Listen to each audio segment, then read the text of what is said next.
We begin this hour with breaking news. BC Premier David Eby says 3 miners are trapped underground after an accident at a mine in the province. Rescue crews are working to get them out. And the CBC's Hilary Johnstone is following the story. So, Hilary, what do we know about this? Well, we do know that 3 people are impacted by this. The Premier has described them as miners. But what we do know from the union, from a union spokesperson, the union that represents the more than 450 people that work at the site, is that these 3 people were contractors. So waiting for further details about exactly the nature of their work. But we do know that there are currently 3 people who were trapped. And according to Premier David Eby, 2 of them are from British Columbia. 1 of them is from Ontario. According to the company that operates this mine, we know that there were 2 incidents that they refer to as fall of ground incidents, where you have material that unexpectedly collapses or gives way. After that first incident, which we're told happened sometime yesterday morning, those 3 people, those 3 contractors were communicated with, and they were told to move to one of these refuge bays where they have food, water, oxygen, and where we are told they can stay for an extended amount of time if that is necessary. After that first incident and after those 3 workers moved to that refuge bay, there is a second incident, a second fall of ground incident. All of this happening at that Red Chris mine. It's in the northwestern part of the province. You can see it there on your screen. It's about 370 kilometres north of Prince Rupert, British Columbia. So for a little bit more on this, we did speak with a spokesperson from the union that represents the workers at that site. Here's what he had to say. What I have so far is pretty limited, with them being a remote site in Dease Lake. I'm playing phone tag a lot right now, but we're trying to get some more details. But the 3 members of, I'm not sure what contract company yet, but they've made it to the refuge station. So that's like a safety barrier within the underground. They have air and food and water, and usually they're supplied for about a week in there with supplies, is what I've got from the company. They have the mine rescue team currently hopefully getting to them as quickly as possible. So hearing there that usually in these sorts of circumstances that there would be food, water and oxygen for about a week.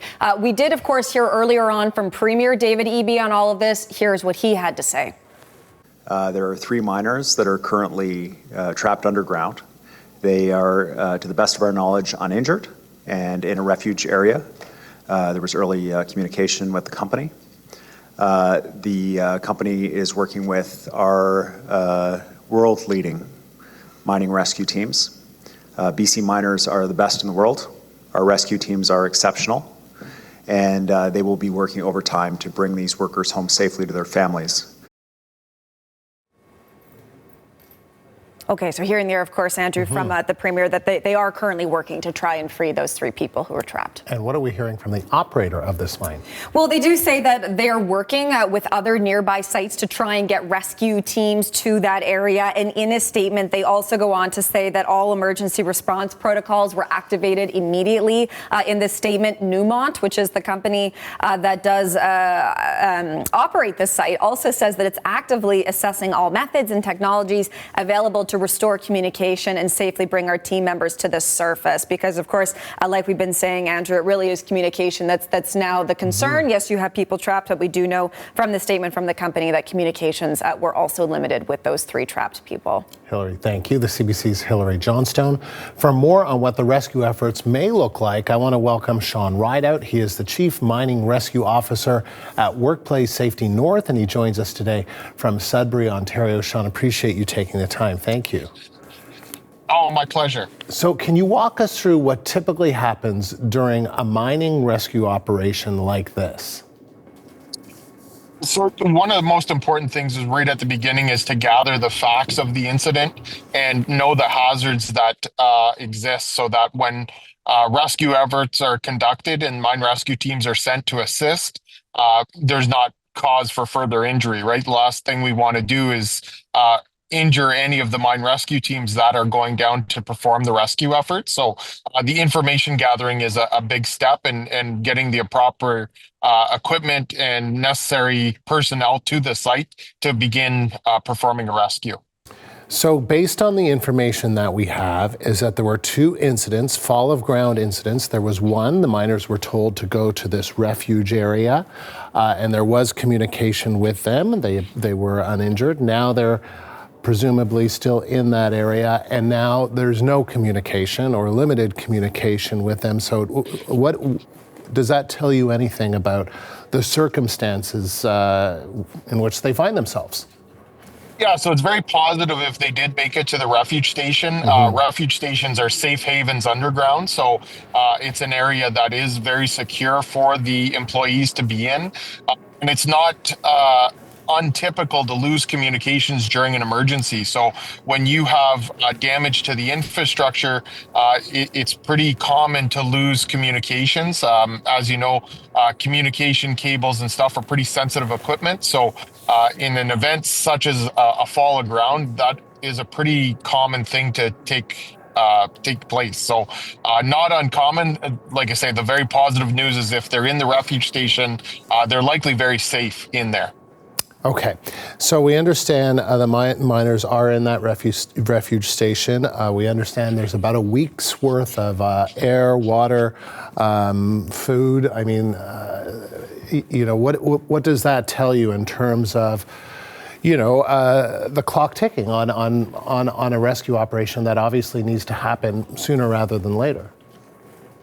Yeah, absolutely. So, I mean, there is a sense of urgency for sure, but they are very safe in there, and you're right, compressed air and all that kind of stuff. They have all the basics to sustain life, and if there's no injuries in there, then they do have time.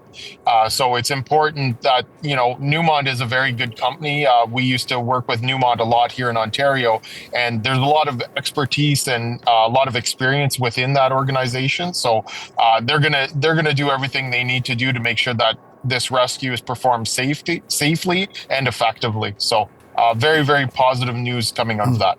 How challenging could this rescue operation be? Well, it is challenging. There's no doubt. When there's a significant event like a fall of ground, there's a lot of work to be done to extricate those employees from the mine in a safe manner and make sure that there's no further injury, right? So depending on the magnitude of the fall of ground, there could be a lot of rehab work that needs to be done to the ground support and things so that they can progress safely through that damaged area. And then mentally and physically, what would the miners be going through right now as they wait? Well, that's it. That's kind of the worst part for them, is without any communication, really it's their mind themselves just worrying about, do they know they're there? Do they know where they are? And how quickly is help coming? I'm sure that these people that are trapped in the refuge, miners go through emergency preparedness training all the time. So in the back of their minds, they know that help is coming and mine rescue teams are working to get to them. So that should offer them a little bit of security to know that there's highly trained people coming to get them. How long do you think this rescue operation could take? It's very hard to tell, right? Without knowing the extent of the damage, it's impossible to tell from where I am. Are you confident that they will be rescued? I'm very confident. Canada has some of the highest mining standards in the world and some of the highest trained people in the world to perform mine rescue. So not a doubt that this will be a successful outcome. And we've offered our help from Ontario, either in equipment or resources. So whatever Newmont needs, we're on standby to be able to provide that support. And can you just tell me a little bit about that? Just the kind of equipment that you would use to kind of to be involved in a rescue operation like this? So really, it's a structural collapse, right? So it's no different than, things that we see on the news in other parts of the world when you have earthquakes or, like a parking garage that collapses. Is you have to go in and support that ground on your way in. So it is a timely exercise, and it's meant to be that way so that it's done safely. So it's everything from timbering and supporting that ground and providing a safe way, not only in to get the employees, but it also has to be safe to be able to extricate them out. And then just finally, how common are these fall of ground incidents at mines? Is this something that happens fairly often, or is this unusual? It's relatively unusual, and I don't know the circumstances as to what led up to this event. Mining operations in Canada are the safest in the world, and there's some other unexpected event that would have triggered this, whether that be an earthquake or blasting or something, but there was something else that triggered an event of this magnitude. And unfortunately, it does happen occasionally, but it's not a very common occurrence in Canada. Shawn, thank you. Shawn Rideout, he is the Chief Mining Rescue Officer at Workplace Safety North.